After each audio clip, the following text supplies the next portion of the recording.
ओम नमः शिवाय। हर हर महादेव। चलित मासर फेब्रुआरी 26 तारिख दिन महाशिवरात्रि जागर पूजा हब। एही पूजा विधि पूर्वक करने नियम आमे जानिबा। शेष जाए देखंतु। आपण मानंकु मो चैनल रे स्वागत।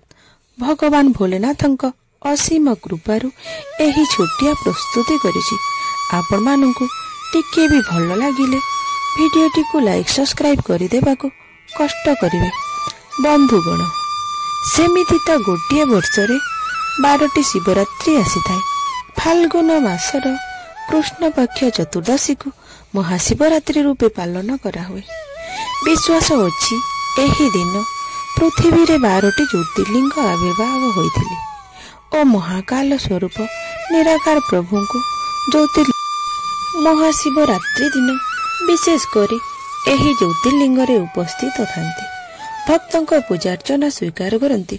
जो भक्त भी हृदय सह एही दिन पूजा करती मनोकामना निश्चय भाव पूरा करती। निसंतान को धन वैभव परिपूर्ण करती। सांसारिक सुख भोगी मोक्ष प्राप्ति मिली थाए। एही ए पवित्र महाशिवरात्रि फाल्गुन मासर कृष्ण शिव महाप्रभु को क्षीर जल दोदुरा पुष्प बेलपत्र फल तथा अन्यान्य मिष्टान्न चढ़ा हुए और चंदनर लेप लगे धूप दीप प्रज्वलित करा हुए। भगवान महादेव प्रसन्न हुअन्ति और भक्तर मनोकामना पूर्ण करती। सुख सम्मान प्रदान करती। कारोबार रे मध्य वृद्धि प्राप्ति करती। जीवन रे जेकोसी झड़ झंझा आसिले आगुआ भोलेनाथ छिड़ा है कि से झड़ झंझार सामना करती।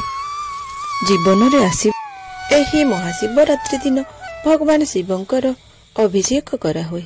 एही दिन भगवान को 4 प्रहर पूजा करबा उचित। मान्यता अछि जो व्यक्ति 4 प्रहर पूजा करबा द्वारा भक्ति जीवन रे सबु पापरु मुक्ति मिली थाए।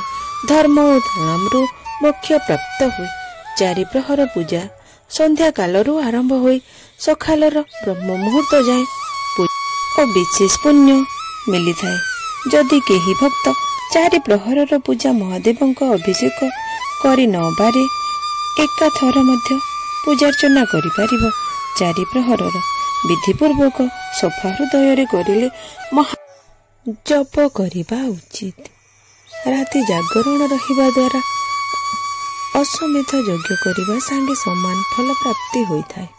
महादेवंकर एही नियम अनुଯାयी पूजा कले भगवान भोलेनाथ।